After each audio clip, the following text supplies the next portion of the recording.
What's up, ghouls? My name is Sabo and welcome back to another video.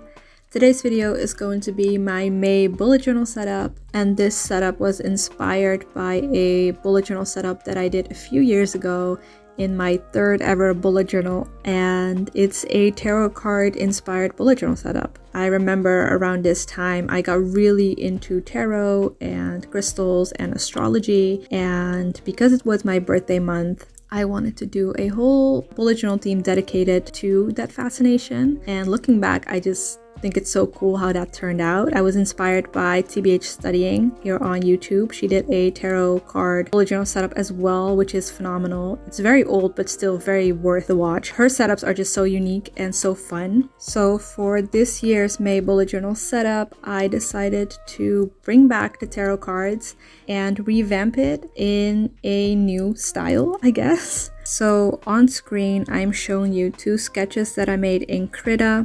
As you've seen last year for my cover page, I did a birthday quote and I chose the Hierophant as my cover. This year, I wanted to go for my two personal tarot cards, which are the Judgment and the High Priestess. And I wanted to do them in kind of a self-portrait type of thing. So I wanted to sketch it out in Krita first before I went in with pencil and absolutely frustrate the fuck out of myself. And I think that ended up being a really good idea because I was able to sketch out the things on my bullet journal very easily. And I think the end result turned out really cool. So as you can see, I am currently busy on the cover spreads. I did one black page and one normal page.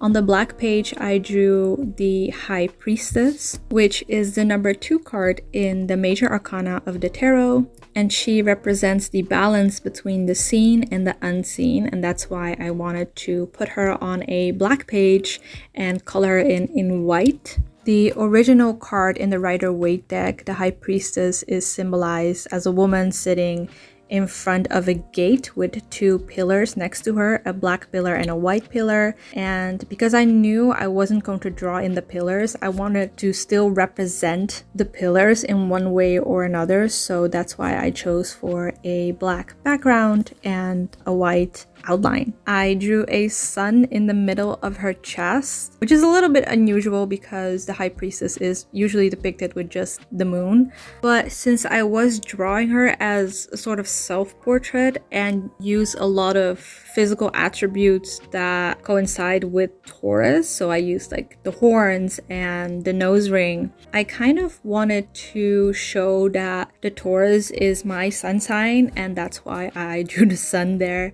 Also, I just didn't know what to do for her clothing. Like, I had such a hard time figuring out how I wanted to dress her. So that's why I went with a more minimalistic route and put a lot more detail on the horns and on the hair, and then decided to just draw the sun there because I thought, otherwise it looked empty, and I really like that addition. Then at the top, I drew the alchemist symbol for Earth. I drew the symbol for Taurus, and inside I drew the letter number 2 because that is the number that goes with the High Priestess card, and next to it I put in the symbol of Venus because Taurus is ruled by the planet Venus.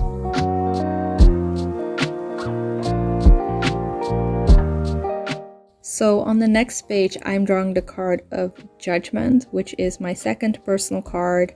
If you're wondering how I know this, if you go into Google and just type in personal tarot cards on Google, there are websites where you can just type in your date of birth and then it will calculate which cards go together with your date of birth, and those are your personal tarot cards. That's how I found mine, and they're very fucking accurate for me. So I'm currently drawing in the horns. While I was drawing this, I was like, oh lord, these horns look like croissants. And then I just got like really hungry, and then suddenly my brain just went like, oh my god, I am drawing horny croissants. And then I had to stop myself for a moment, and I was like, one, fucking filth. And I also didn't mean like horny as in filth, but it just went there. And second, you know what? If horny croissants does not accurately describe what a Taurus is, then I honestly do not know what else could.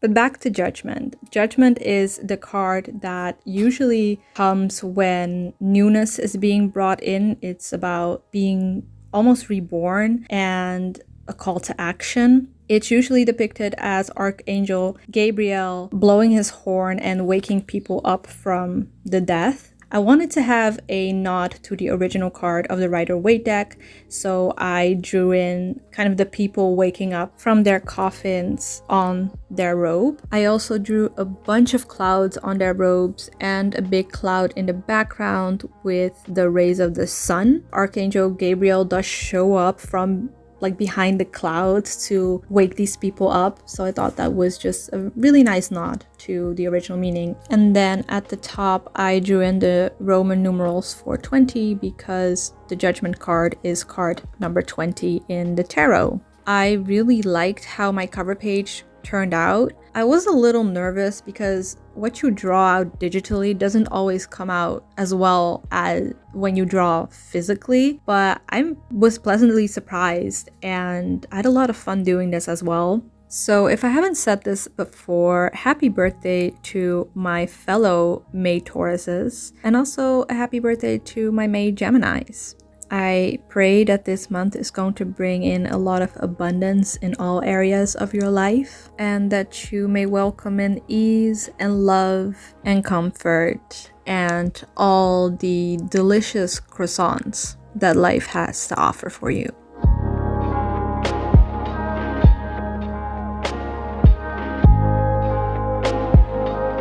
So the next page that we are going to be working on is my monthly overview. This month I am using a vertical monthly overview again. I really liked how last month turned out and I figured why not do it this month as well. So what you see me drawing in is a pentacle, and the pentacle is a symbol of earth in the tarot, and this symbol rules basically all physical things such as work, friends, money, family, material possessions, and all that. And also it rules the earth signs. So that's why I drew it down really big, because Taurus is an earth sign. So to indicate the weekends, I cut out these black strips and place them on the days of the weekends. Then whatever event or memory that I want to write down, I will use my white jelly roll. I've been using the white jelly roll throughout my whole spread. It's the only white pen that I own. Not the best. I had a very hard time for some reason, but it did the job. And in the end, I really liked how everything turned out, so I'm not gonna complain. I know there are better white gel pens out there. I just don't own them. Underneath the pentacle, you can see I also have a little space to jot down any goals that I have for the month. And these goals can range from affirmations that I want to keep in mind to small goals such as I want to ride my bike 2 times a week, or just simple tasks that I need to remind myself of. I call it goals, but it's basically a free-for-all to-do list. So the next spread that I am drawing in is a brain dump spread. I usually do my finances, but for this month I was like, nah, let's just only do a brain dump. So I drew in the tarot cards of the Ace of Swords and the Two of Swords. For the Two of Swords, I tried to draw into parangs because parang is a knife frequently used by my ancestors, and it's also a knife that holds a lot of spiritual symbolism for my culture and my people. I didn't draw in the parang as well as I would like to, but you know what, it's fine. I know it's a parang, so. The swords is the element that rules air. This element also rules the mind. So the Ace of Swords usually indicates a new idea, a new insight, sometimes even a prophetic message. And the Two of Swords is needing to make decisions but not really knowing how to make them, oftentimes outright not wanting to make them, or just carrying too much shit on your plate. So on to the next spread that I'm making. This is my May in Tarot. As you can see, I drew out 5 boxes for the 5 weeks in May. What I'll do at the beginning of the week, I will shuffle 1 card to indicate the week, and then I will draw that card down in one of the boxes.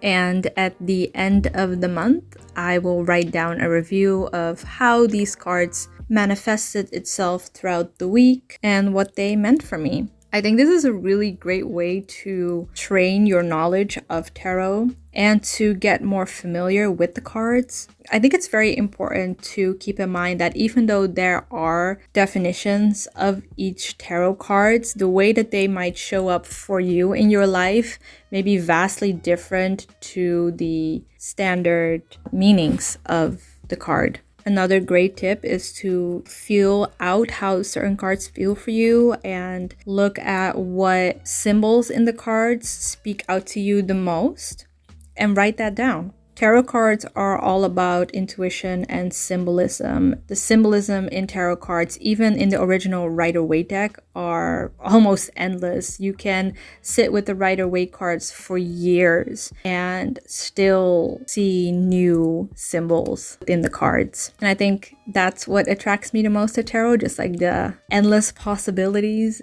And it also feels like you're learning a new language and communicating in a whole nother language. I think that's just really cool. Now we're on to the last spread that I'm going to be doing with you guys in this video. This is the first weekly spread. On the outer edges of the pages, I drew in small weekly overviews. So on the left, I have a weekly overview for that week, and on the right, I have a weekly overview for the next one. That is where I'm going to be keeping track of the videos that I want to be filming, posting, editing, you know, the whole process. It's a very structured spread, but I kind of like that. I'm a very chaotic human being, so having a more structured spread really helps to zoom me in into what's important, what needs my direct attention, and just visually, I think the spread is really appealing. I also added a small calendar in the corner, and the empty spaces in the spread I will be filling up with affirmations, little love notes, and some random doodles. So even though this spread is very structured, I will also allow myself to be a bit chaotic in between, which I really appreciate. For each day, I drew in a tarot card that corresponded with the number of the day. So on Monday, I drew in the Two of Cups, and the cups rule water, so this symbol is tied to the emotions, intuition, and spirituality. So the Two of Cups usually talks about an exchange of energy, pouring into each other's cups, and investing your energy into things that also invest in you. On Tuesday the 3rd, I used the Three of Wands. The Wands rule fire, so this card is all about passion, also conflict, and traveling. And the Three of Wands usually talks about watching things come in. It's originally depicted as a man standing on a cliff, watching out onto the sea and watching ships come in. On Wednesday, the 4th, I drew in 4 parangs, indicating the Four of Swords, and the Four of Swords talks about literally just taking a nap and laying things to rest, pondering over things, self-reflecting, taking the time for yourself to rest and recharge. And you know, we Tauruses, we do love a good nap. Now on the 5th, I actually chose a major arcana because I just got a little sad thinking about all the minor arcanas that are tied to number 5. So I chose the number 5 of the major arcana, which is the Lover's card. And the Lover's card can literally mean lovers, talking about romance, faded relationships, soulmates, twin flames, and the like. Or how it usually shows up for me is being on the right path, that what is for you shall not pass you, and that whichever way you choose to go is going to be blessed, is going to bring you to where you are supposed to go, where you want to go, and that you really don't need to worry about making the wrong decision. On Friday the 6th, I chose the Six of Pentacles, and the Six of Pentacles is all about balance, investing back into the areas where you feel like you're lacking attention. So for example, if you've been so focused on work, you might have neglected taking care of yourself, of the relationships around you, of the chores in your house, etc., etc. Then Saturday the 7th, I chose the 7 of Cups, and the 7 of Cups is actually the card of dreams. It also talks about illusions and all that glitters isn't gold. It either speaks of dreaming big and go hard or practicing discernment. And then Sunday the 8th, which is my birthday, I chose the World card. Now the World card is a major arcana and does not coincide with the number 8, that's the Hierophant, but the World card indicates an ending and the start of something new. And the card is usually depicted with a woman in the middle surrounded by the signs Aquarius, Scorpio, Taurus, and Leo. These are the zodiac signs that represent the elements of fire, earth, water, and air. The World card is also the last card of the major arcana, and it signifies the end of a fool's journey, which I thought was pretty poetic because the 8th of May is my birthday, so it signifies the end of my 25th life cycle and going into the 26th, which is both daunting but also extremely exciting. And lastly, I have a little section where I will just jot down any notes, and for that I use the Two of Wands. And the Two of Wands is a planning card, which I thought was very cheeky because I am planning, so why not use the appropriate card for it. The Two of Wands also indicates manifesting or setting your intentions, doing research, see what the world has to offer you and where you want to go in life. So yeah, those are the spreads that I created for my May bullet journal setup. We're now going on to the flip through. I am so happy with how this turned out. I really enjoy the contrast between white and black, and because I used black packaging paper, it just adds another interesting texture which you don't get when you just use black pen, which gives this setup just a little bit more oomph, and I really like that. So yeah, I really hope you enjoyed me talking about my special interest in the tarot. I've been studying tarot for a few years right now, and in the beginning it was so difficult and a little overwhelming. But the more you sit with it and the more you open yourself to look at things a different way, the easier it gets. It takes a lot of patience and allowing yourself to not know things and to be wrong. It has really humbled me, and it continues to humble me every time I sit with it. And for me, it has really been a nice tool to help me find peace. This year has just been incredibly difficult for me, and I found myself stuck many times, and I turned to the tarot and it helped me really figure things out, see things from an eagle eye perspective, and it has helped me to regain faith in areas of my life and myself where faith was really hard to tap into by myself. Tarot has just been a really great healing tool for me, and I'm really grateful that I got to share one of my favorite things in life with you.